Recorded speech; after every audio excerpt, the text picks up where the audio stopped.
Hey, y'all. So I need to make a clarification to yesterday's post about the Globe and Mail article stating that there was interference from India in the election. I was called out by a conservative member saying that I didn't read the actual report.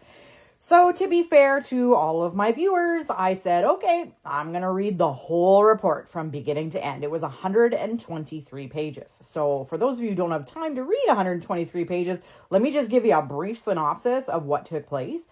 So there was interference in the elections from basically the last 5 years from both China and India. So everyone keeps coming to me about, oh, but Trudeau and China and what. Okay, let me clarify what happened there. So a Mr. Chong was a sitting MP in the Canadian Liberal government, and the Chinese decided to investigate him. So what they were doing was they were looking into his family, his friends, where they lived, what they were doing, like 100% investigation into these people. Now, was anything proven that they were doing this nefariously? No.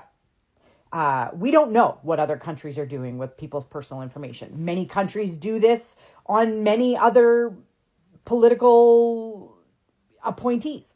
They look for this information. Now, what they do with it, there's no proof. We don't know. Could it be nefarious? Sure. But was it, according to CSIS at the time? No. So they did create a report, however. They didn't feel it was necessary to warn Mr. Chong about what was going on. It wasn't at that level. But they did feel it necessary to send a report to the government on what was happening. And so they did that. But you got to remember, when you send a report to the government, it doesn't go straight to the prime minister's desk. The prime minister has a million things to do. So these committees are responsible for creating these reports, determining what's happening, determining threat assessment, put it on the next person's desk. That person then verifies whether or not this information should be reviewed by the prime minister, and it goes to the next person's desk.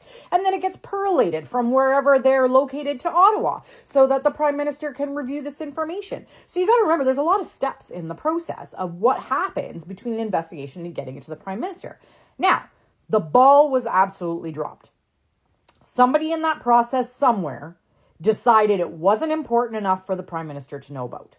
It wasn't that big of a deal. So did they drop the ball on this as a Liberal government? Absolutely. But if the prime minister didn't know what was going on, you can't sit here and point fingers at Trudeau and say Trudeau and China and yeah, you can't. If he had no idea about the report, he can't be held accountable for it. And that's exactly what the report states. And they also have recommendations for the future on how to make sure something like this doesn't happen again. Was there a lack of urgency? Yes. Did somebody in the Liberal government drop the ball? Absolutely. But was it because they were siding with China? No. There wasn't anything severe enough that they felt that it was necessary.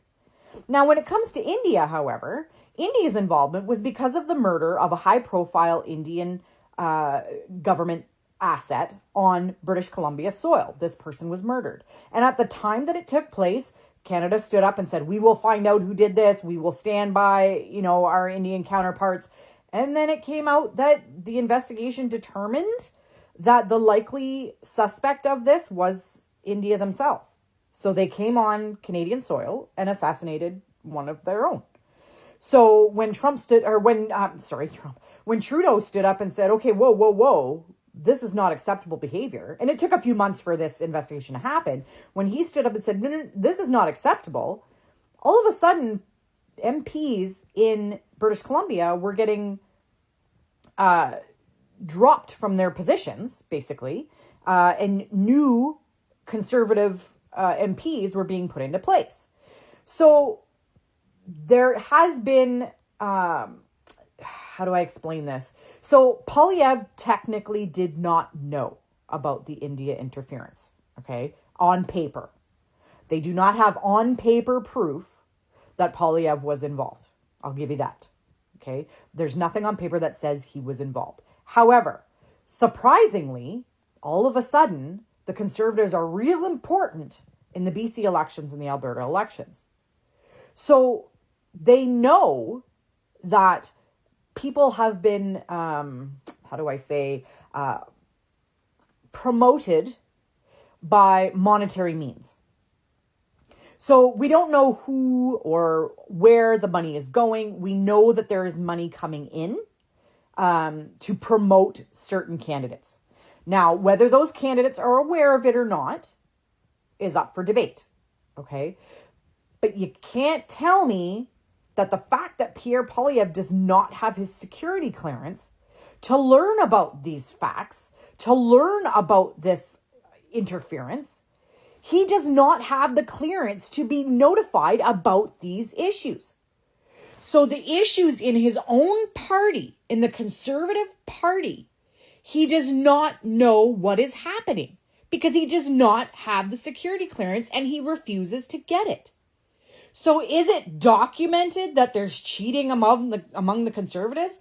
No, but that doesn't mean it's not happening. Pay attention. The IDU was created specifically to get Conservatives or right-wing politicians in power. India is part of the IDU.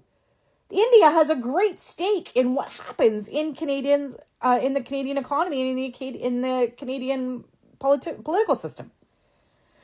So my point is not that Pierre is guilty. My point is that Pierre needs to take every step possible to make sure he's protecting his own party from outside interference. And by not getting security clearance, he is not doing this. He's not actively going out and saying, hey, if there's interference in my party, I should be the one to stand up and look at that. I should be the one to hold them accountable and make sure there's nothing shady going on in my party because I want to stand by true principles. He's not doing that. He's not standing up for his party. He's not standing up for anybody. He's just saying that wasn't me. He can't prove it. Come on, Pierre. Do the right thing. If Canada is being persuaded by other countries, wouldn't you want to know that? Wouldn't you want to be aware of that as national security? Wouldn't you care that someone in your own party could possibly be affected by this? Wouldn't you want to know that? But you don't. And you use the excuse that you can't say anything about the Liberals if you know all the information. They actually offered to share the information with you about your own party and your own party only.